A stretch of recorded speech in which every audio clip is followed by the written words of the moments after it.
here we go. Dual side with the first ZVZ of the day. We have to the left side of the map in the red color our player for the BBoongBBoong Prime. BBoongBBoong Prime. BBoongBBoong. A big fan favorite, in fact. And, well, his opponent is something that we've already seen today. Right side of the map, starting for the Slayers team in the blue color, we have Slayers YugiOh.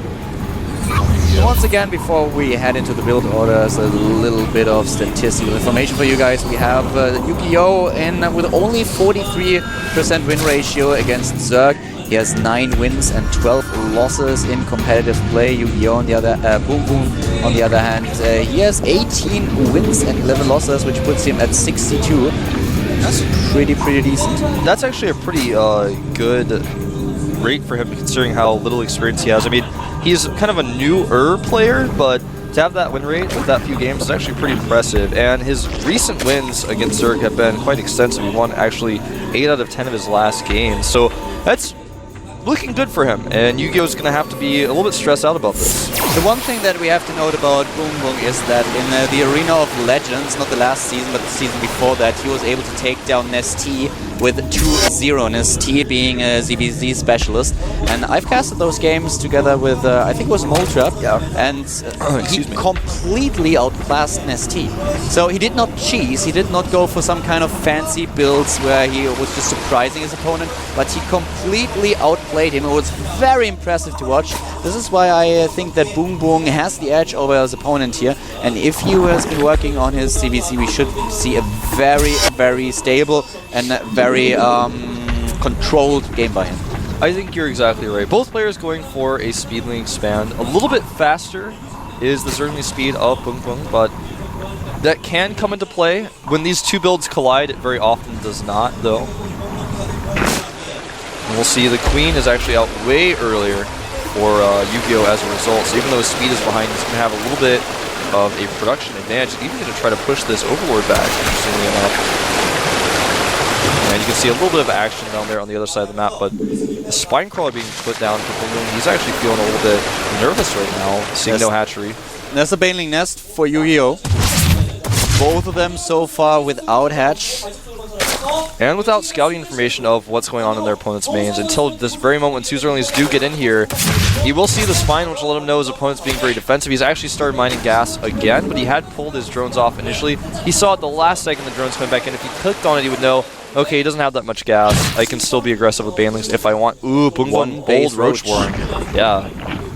Going for the Roach Warren immediately, and this is going to be a very interesting game. We have the second Queen available for BBoongBBoong now, and he could just block his ramp with 2 Queens. The Zerglings are ready for YugiOh. He's supply blocked though. He lost one of his Overlords, and suddenly he's supply blocked, so a little bit of a problem here for him.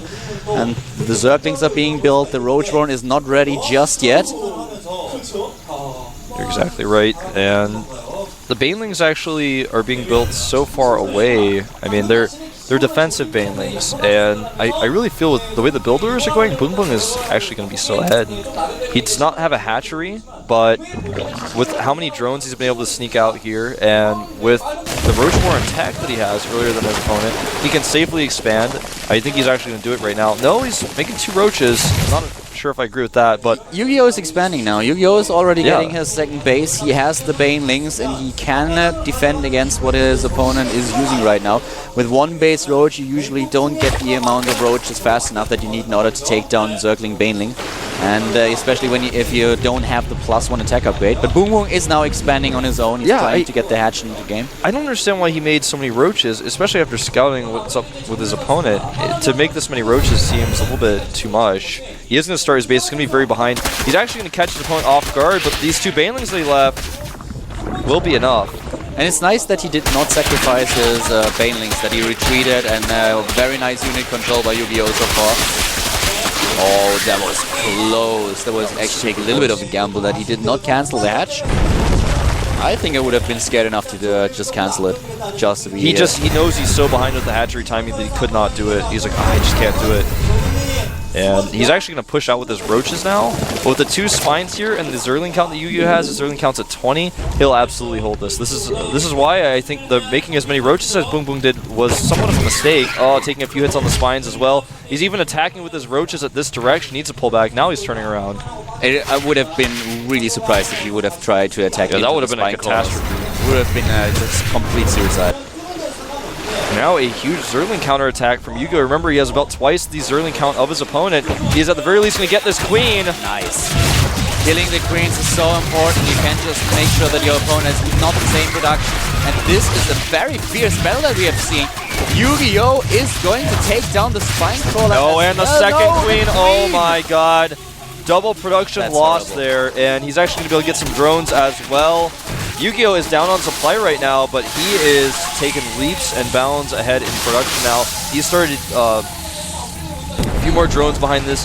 The +1 is on the way, and the roach count is getting higher. He's actually up to 14 roaches now. He did lose a lot of Zerlings there, and now BoongBoong has a timing to attack. And he needs to use it. Yeah, he's going to use it. I don't know, though, Keldor, if he can really make this work. His opponent knows this is coming, even. He's even going to verify this with Zerlings that are being sent across the map now. He's going to see this. He's going to be very aware. He's even going to counterattack his opponent. I feel YugiOh is just so on top of everything right now. Oh, definitely. Killing those 2 queens was so important, and BoongBoong is losing so many injects here. At the same time, we have the expansion of BoongBoong being taken down by Here comes the roach attack. Yes, the roach attack, exactly. The spine crawler is in a good position, but nice. The roach is just trying to slip past. The Banelings connecting. He's building 20 Zerglings. YugiOh will take this game, He will defend against the roaches. He's going to hold this, no problem. A few drones being pulled here, but a lot of hesitation on the roaches. The Zerlings doing the real damage here behind it. The Zerlings from the attack do turn around and come over. He will kill all the roaches, and he's so ahead. The problem for BoongBoong is that +1 attack is not done yet. If +1 attack would have been done like 30 seconds earlier, then he suddenly would have been in a position where he can 2-shot the Zerglings, and this would have helped him so much. But the expansion is down. BoongBoong lost his second base, and YugiOh is just looking so good now. He's going to have to cancel it. There's too many Zerglings coming around here. He's going to have to cancel his new one. Very likely here. He's going to try to defend with +1. It's going to be a little bit easier for him to defend. There's just so many Zerglings. The spine does finish, and he may barely hold, actually, but he's still so far behind. He will hold this. He will hold, but he still is on 1 base, while we have YugiOh now expanding as well. Quick look at the harvester count reveals that he is 7 drones ahead, and his income is just so much better. YugiOh, time is working in his favor right now. He can start tech, he can start whatever he wants to. And he's getting a lair. I actually think he should just place down 1 additional spine crawler in order to be safe against any second all-inish attack. But, well, BoongBoong is the one who's trying to defend now, and I don't think that he can afford it. I think you're right. Will we perhaps see a Spire? I just... That choice would be a little bit unusual considering he does have 600 gas banked up, but he doesn't have any extraction damage. He won't be able to make very many. He's making an Evo Chamber now, and it is going to be Spire. I think so. That's the position. It can work. I mean, for him to try to catch up in Roach count would be difficult. He would have to also catch up in upgrades. The Spire tech will allow him to just play a longer game, considering he's already ahead. He can just use the Mulus defensively and also stop his opponent from taking a 3rd base. With all the Banelings that he's morphing, he can attack, but he can also defend. He is apparently trying to attack BoongBoong, and yeah, he can just buy his time. He's already going for the +1 range attack now, nonetheless. But here come the units, Blink and Baneling. They are going in, just taking down the roaches, and there are enough Zerglings to finish the job. YugiOh is finishing what he started. Wow! Oh, killing so many Banelings. drones. Transfusions going off, but they're not going to be enough. No, there's no way. And BoongBoong being taken out by YugiOh, a bit of an upset as far as expectations for this match went.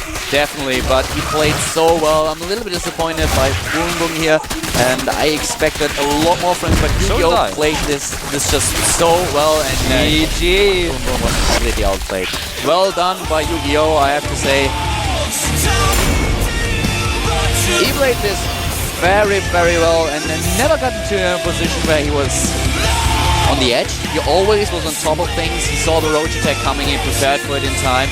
He made this run by where he destroyed the expansion of BoongBoong, and when BoongBoong was not able to kill the economy of YugiOh with his counter attack, the game was basically already over. BoongBoong was just dying a slow and painful death. Oh, that was a sick camera shot. That was awesome. anyways, you're exactly right. And well, to be honest, I'm still kind of a little bit in shock that YugiOh was able to take this game against BBoongBBoong. I thought this was going to be a tough spot for him because he was already down a set. Now he's tied himself at 1-1 in the group. And to lose that match would have been almost fatal for him. To go 0-2 is almost impossible to recover. Your opponents have to make certain mistakes at that point for you to be able to secure a spot. So things are okay for him now. But we're going to move on to our next match. Will be Keen against Avenge. So it'll be Avenge's first match. And Keen, definitely the favorite here, I would say. But Avenge is almost like a Keen of Protoss, and that his results are a little bit inconsistent. It's hard to say if he's really Codesk material. We'll find out very soon, though. After a quick break, we'll be back with the GSL up and down matches. Don't go anywhere. We'll be back with Keen against Avenge in just a few minutes.